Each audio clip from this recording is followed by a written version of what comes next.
नमस्कार, मी प्रणिता रेसिपीमध्ये तुमचं सगळ्यांचं स्वागत आहे. आज आपण मांदेळीचं कालवण बघणार आहोत. त्यासाठी आधी आपण सर्वप्रथम मांदेळी जी आहे ती साफ करून घेऊया. तुम्ही बघू शकता इथे माझ्याकडे एक मोठा चाकू आहे, त्याच्याने आपण त्याचे खवले काढून घेऊया आधी. आणि पुढचं डोकं, मागची थोडीशी शेपूट आणि साईडला जे खवलं असतात ते हाताने निघतात. तुम्ही चाकूनेही कट करू शकता आणि हाताने ते सहजगत्या निघतात, त्यामुळे मी हातानेच करते.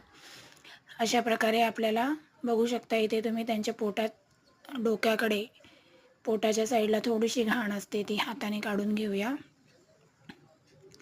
अशा प्रकारे आपण एक एक एक एक सगळे मांदेळी साफ करून स्वच्छ 2-3 पाण्याने धुवून घेऊया. बघू शकता तुम्ही पाण्यामध्ये किती सारे खवले आहेत, त्याच्यामुळे ते मांदेळी 2-3 पाण्याने स्वच्छ धुवावे लागतात. मांदेळी स्वच्छ धुवून झाले की मग आपण त्याचं कालवण बनवूया.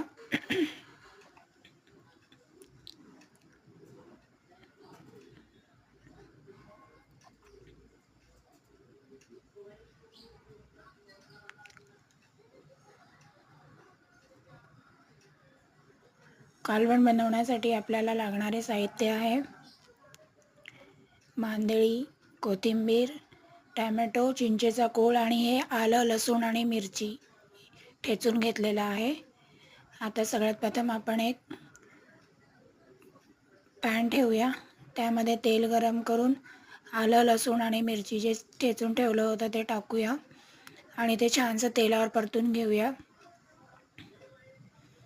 म्हणजे लसणाचा वास निघून जाईल परतून घेतल्यावर. त्यानंतर त्यामध्ये कापून ठेवलेला टॅमॅटो टाकूया. टॅमॅटो मी थोडासा जाडसरच कापला आहे, कारण आमच्या घरात टॅमॅटो भाजीवर आलेले खाताना आवडतात, म्हणून तुम्ही तुमच्या आवडीप्रमाणे बारीक अजून कापले की ते बारीक कापू शकता.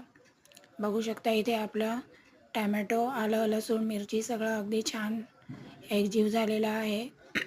मग त्यामध्ये आपण स्वच्छ कापून धुवून घेतलेले मांदेळी घालूया आणि त्यावरून आपण आपले घरगुती बेसिक मसाले घालूया.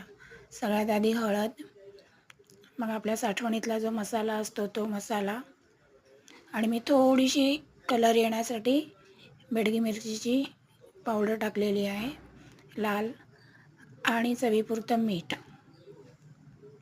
हे सगळं टाकून आपण छान मांदेळी हलक्या हाताने मिक्स करायचे आहे, कारण मांदेळी मग फुटण्याची शक्यता असते आणि आपल्याला फुटू द्यायचे नाही आहेत ते.